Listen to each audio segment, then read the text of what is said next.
Nathan Cleverly, the former WBO light heavyweight champion of the world. It was all going so well for him until he met Sergey Kovalev. In that fight, which I predicted Kovalev would stop Cleverly inside 3 rounds, Cleverly was tentative, very tentative.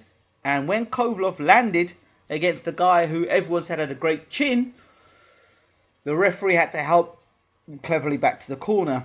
And, you know, that fight has done more damage to Nathan Cleverly than a lot of people may really give Kovalev credit for. Since the defeat, Cleverly has spoken about retirement. Cleverly has spoken about moving up to Cruiserweight. Cleverly has said he boxed the wrong game plan.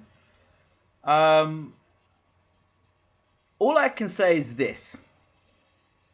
Whether Cleverly was weight drained or not, there are some things technically Cleverly does which don't help his cause. He hasn't got the greatest movement.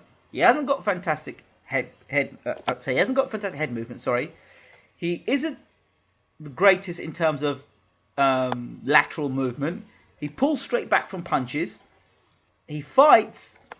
It doesn't fight like a tall man in terms of keeping a guy on the outside of a jab and hitting him with right hands and throwing uppercuts and tying a guy up. That's not the sort of guy Cleverly is. That's not his style. Cleverly's style is one where he likes to get involved. He likes to get macho. Now, bearing in mind he was macho when he was unbeaten.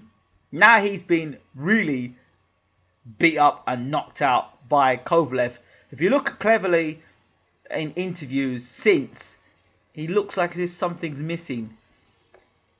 The question is, Cleverly's career, so up to the point of when he fought Kovalev, was based on ego, was based on macho, and, you know, standing in front of opponents and sticking his chin in the air and doing a silly dance. Now he's been knocked out by Kovalev, who is, for me, one of the biggest punchers around in the light heavyweight division, and I think pound for pound one of the heaviest punchers around, at least in the top 5, I would say. So where does this put Cleverly? Personally, again, he's saying that he's outgrown the light heavyweight division. Well, if he has outgrown the light heavyweight division, that's a bad sign, because he's moving up to the cruiserweight division. He's got the likes of Marcus Huck there, Denis Lebedev. Who else we've got a cruiserweight? There's a few other cruiserweights as well that come to mind. And, you know, Ola Afolabi. So he's going to be fighting guys who are naturally bigger, a Guillermo Jones. He's going to be fighting guys that are coming from their heavyweight division boiling down to the cruiserweight division. Nathan Cleverly's not even a big puncher, so he's not even carrying a punch up. He wasn't a big puncher like heavyweight, so he's going to have to carry that. Have to fight at cruiserweight with even less of a punch, and his technical skills are not that great anyway. Cleverly's got good hand speed, but even that still is the hand speed. Would he still have that sort of hand speed at cruiserweight? See, the difference between Joe Calzaghe and Cleverly when it comes to hand speed, Calzaghe had a decent left hand on him. He could stop you in your tracks with that left hand. Cleverly can't. And that was the problem when he fought Kovalev. When Kovalev came to fight with him, Kovalev had an atomic bomb in both hands, and Cleverly had a pistol gun.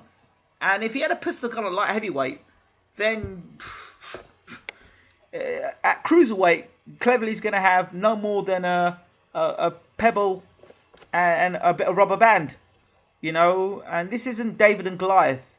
It's not going to happen. So I don't know who's advised Cleverly to move up to cruiserweight, the cruiserweight division. He may pick up titles at British level. Again, at British level, he'll have to fight the likes of Neil Dawson, who can crack. He'll fight the likes of Chris Keane. These guys can punch, so they're going to hit him on the chin. So we're going to find out what his punch resistance is like at cruiserweight. And again, like I said, Cleverly fights with ego. So what happens now? I don't know. Is there anything left in the Cleverly tank in terms of, is he mentally scarred from the Kovalev fight? We won't know until he's in a big fight again. For me, I would prefer Cleverly to stay at light heavyweight and take the time to make the weight. At least he has some advantage there in height and reach. But I don't know. I'm not convincing this Cleverly moving up to Cruiserweight thing. I'm not convincing it all. But let me know what you think. Maybe I'm completely wrong. Maybe Cleverly's going to go up to Cruiserweight and he's going to be a dynamite puncher and he's going to blow everybody away. I could be completely wrong and I could be talking a whole lot of rubbish here. Let me know what you guys think. I'm out.